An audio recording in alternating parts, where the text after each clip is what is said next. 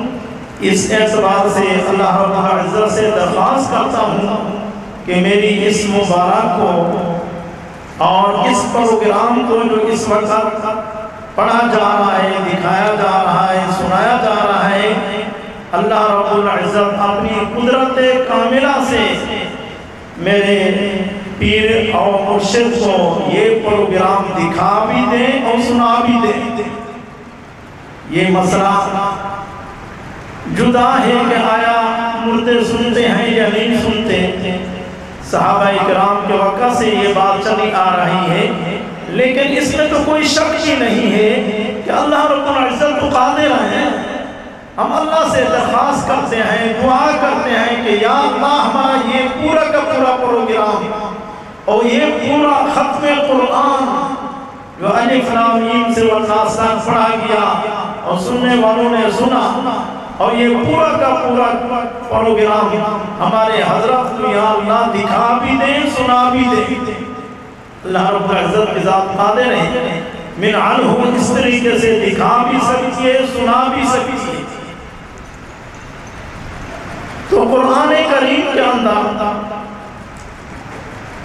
6 قسم کے مضامین ذکر کیے گئے، اور نمبر 1 توحید، نمبر 2 رسالت، نمبر 3 قیامت، اور نمبر 4 احکام اور عبادات، اور نمبر 5 ماننے والوں کے حالات، اور نمبر 6 نہ ماننے والوں کے حالات۔ پورے قرآن مجید کے اندر یہ 6 قسم کے مضامین ذکر کیے گئے۔ دورہ تفسیر پڑھنے والوں کے لیے یہ میری بات تکرار ہوگی، بطور تکرار کے میں ذکر کر رہا ہوں، ورنہ یہ سب باتیں بلکہ اس سے بھی زیادہ حضرت نے شروع میں بتائی ہوں گی، تمہید کے اندر بتائی ہوں گی، لیکن کچھ حضرات جو دورہ تفسیر میں نہیں تھے ابھی آئے ہیں، ان کی معلومات کے لیے کہہ رہا ہوں کہ پورے کے پورے قرآن مجید کے اندر یہ 6 قسم کے مضامین ذکر کیے گئے ہیں۔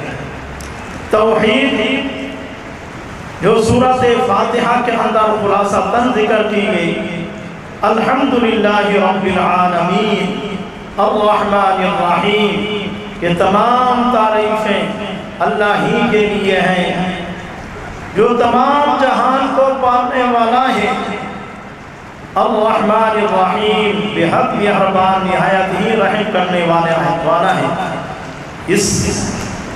ان 2 آیاتوں کے اندر اللہ رب العزت نے توحید کو ذکر کیا، پھر پورے قرآن کے اندر توحید کی تفصیل کی گئی، مختلف طریقے سے، مختلف انداز میں اور مختلف پہلو سے اس توحید کو ذہن سازی کرنے کے لیے بار بار ذکر کیا گیا۔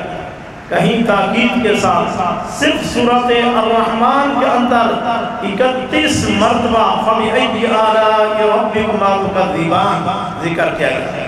ایک دفعہ اللہ رب العزت کہہ دیتے فَبِأَيِّ آلَاءِ رَبِّكُمَا تُكَذِّبَانِ، کافی تھا معنی مفہوم کے اعتبار سے، لیکن 31 دفعہ ذکر کیا۔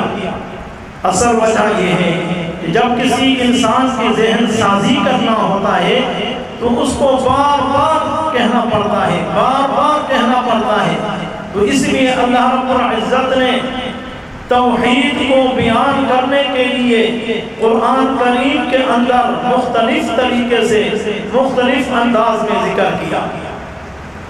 مالک یوم الدین کے اندر قیامت کو ذکر کیا، اور قرآن کریم پورے کے اندر قیامت کو مختلف طریقے سے ذکر کیا گیا۔ ایاک نعبد و ایاک نستعین، اس کے اندر اللہ رب العزت نے تمام احکام عبادت کی تمام قسموں کو ذکر کیا۔ اہدنا الصراط المستقیم، اے اللہ ہمیں سیدھے راستے پر چلا۔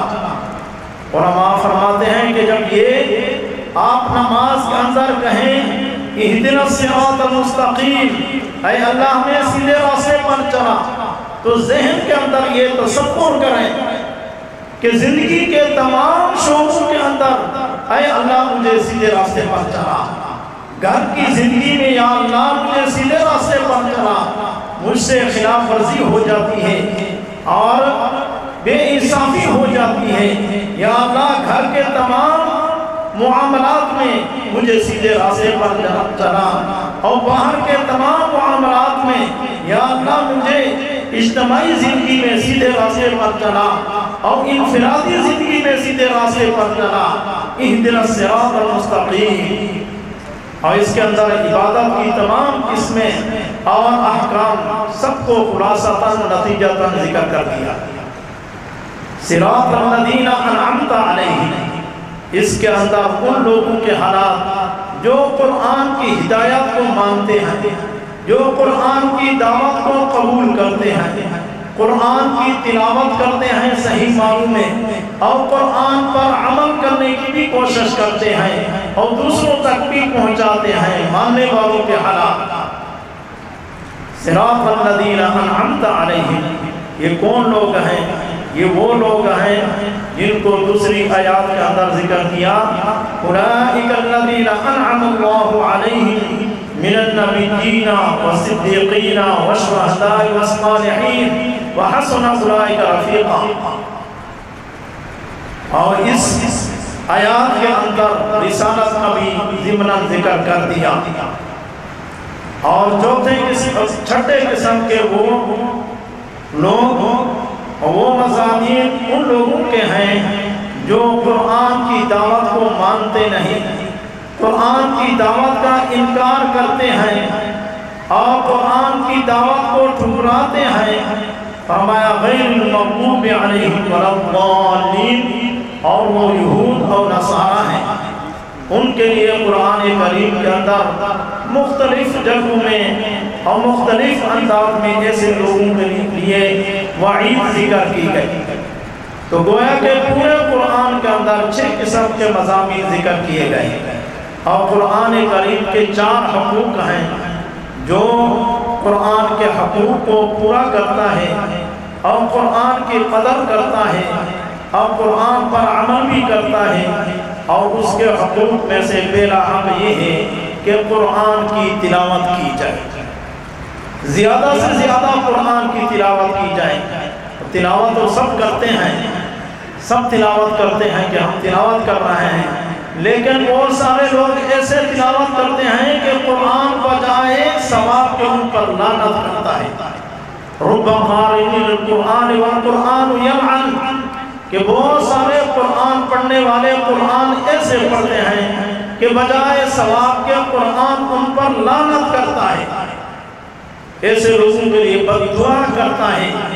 اس حدیث کی تفسیر میں تشریح کے اندر ذکر کیا ہے کہ قرآن کو صحیح اس کے اصول اور قواعد کے ساتھ نہیں پڑھتا، غلط پڑھتا ہے، جس کی وجہ سے اس پر یہ قرآن لعنت کرتا ہے۔ اور دوسرا قول یہ بھی ذکر کیا ہے جو قرآن پر عمل نہیں کرتے، قرآن کو پڑھتے تو ہیں لیکن عمل نہیں کرتے، اور جو لوگ قرآن پر عمل نہیں کرتے ان کے خلاف پیغمبر علیہ السلام کیس کریں گے، اور جن کے خلاف پیغمبر علیہ السلام کیس کریں گے وہ کبھی نہیں جیت سکتے۔ وقال الرسول یا رب ان قوم اتخذوا هذا القرآن مهجورا، ایسے لوگوں کے خلاف جو قرآن پر عمل نہیں کرتے، اور قرآن کو پھیلاتے نہیں اور قرآن کے خلاف چلتے ہیں اور دل کے اندر قرآن کو اور اس کے احکام کو جگہ نہیں دیتے، ایسے لوگوں کے خلاف اللہ کے پیغمبر کیس کریں گے۔ آپ خود اندازہ لگائیں کہ جس کے خلاف پیغمبر علیہ السلام کیس کریں گے وہ کبھی نہیں جیت سکتے، رسوا ہوں گے۔ وقال الرسول یا رب ان قوم اتخذوا هذا القرآن مہجورا، اور جو لوگ قرآن کی صحیح معنوں میں اس کے قواعد کے ساتھ تلاوت کرتے ہیں اور نمبر 2 اس پر عمل بھی کرتے ہیں، اصل چیز عمل ہے۔ ایک انسان کو سخت پیاس لگی ہوئی ہے اور پیاس کی وجہ سے وہ تکلیف میں ہے اور ایک بہترین شربت کا جگ سامنے رکھا ہوا ہے لیکن وہ پیتا نہیں ہے تو کبھی اس کی پیاس ختم نہیں ہوگی۔ اور ایسے کہے کہ میں قرآن کو مانتا ہوں لیکن جب ان کی تلاوت سنو تو وہ قواعد کے خلاف ہے، بجائے یہ کیونکہ اس پر قرآن لعنت کر رہا ہے۔ اور اگر قرآن کی تلاوت کرتا ہے اس کے احکام کو سیکھنے کی کوشش نہیں کرتا، اور جو قرآن کو پڑھتے ہیں اور سیکھتے ہیں تو وہ بہترین اپنے لیے لقب پاتے ہیں۔ خیرکم من تعلم القرآن وعلمہ، آپ علیہ السلام نے فرمایا کہ تم میں سے بہترین شخص وہ ہے جو قرآن کو سیکھے اور دوسروں کو سکھائے۔ تو یہ قرآن کا حق ہے کہ اس کے معانی کو سیکھا جائے، اس کی تفسیر کو سیکھا جائے، علماء کے سامنے بیٹھ کر اس کو سمجھا جائے۔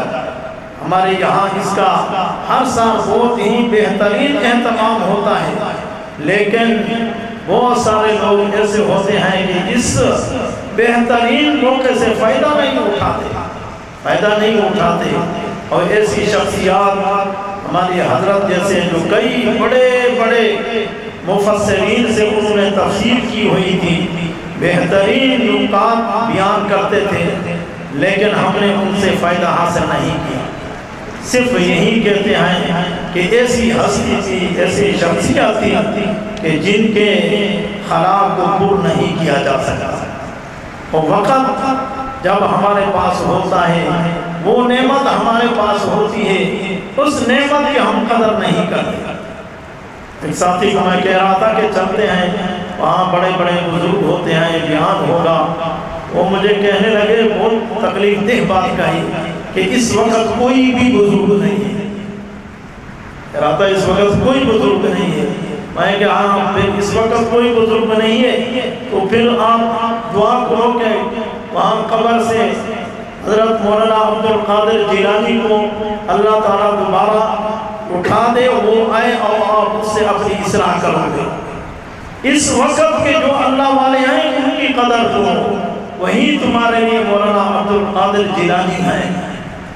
اس وقت کے علماء کی، اس وقت کے اساتذہ کی، اس وقت کے معلمین کی قدر کرو۔ قدر اگر قدر نہیں کرو گے تو وہ جو بڑے بڑے شخصیات اس دنیا سے چلے گئے ہیں وہ واپس آئیں گے نہیں، ان سے آپ فائدہ نہیں حاصل کر سکو گے، خالی کے خالی ہاتھ رہو گے۔ تو فائدہ تب ہوگا کہ انسان عمل کرے۔ بہترین کھانا بنا ہوا ہے، بھوک لگی ہوئی ہے لیکن کھاتا نہیں ہے، اس کا کوئی فائدہ نہیں ہے۔ بیمار ہے، ڈاکٹر نے دوائی تجویز کی ہے لیکن دوائی لے کے رکھ لیتا ہے، اس کو استعمال نہیں کرتا تو کبھی اس کو فائدہ نہیں ہوگا۔ فائدہ تب ہوگا کہ آپ قرآن کو سیکھیں، قرآن کی تلاوت کریں اور اس پر عمل کرنے، اور چوتھے نمبر پہ دوسروں تک پہنچانے کی کوشش کریں۔ یا ایھا الرسول بلغ ما انزل الیک من ربک وان لم تفعل فما بلغت رسالتہ۔ اگرچہ اصل خطاب پیغمبر علیہ السلام کو ہے، صحابہ کو ہے، لیکن اس کے بعد ہماری بھی ایک ذمہ داری بنتی ہے کہ ہم قرآن کریم کو سیکھیں، اس پر عمل کریں اور دوسروں تک پہنچانے کی کوشش کریں۔ تو یہ قرآن اور رمضان ہمارے ایمان کی ترقی کے لیے اللہ رب العزت نے اس امت کو یہ سعادت بخشی اور جن لوگوں نے قرآن کی رمضان کی قدر کی، اور قرآن کی رمضان کی قدر یہ ہے کہ اس پر عمل ہو اور اس کا شکر ادا ہو، زبان سے بھی شکر ادا ہو اور اعمال سے بھی شکر ادا ہو، اور قرآن کریم کو صرف رمضان میں نہیں بلکہ رمضان کے بعد بھی اپنا ایک معمول بنائیں، اس کی تلاوت کی بھی اور اس کو سیکھنے کی بھی اور سمجھنے کی بھی اور عمل کرنے کی بھی اور دوسروں تک پہنچانے کی بھی۔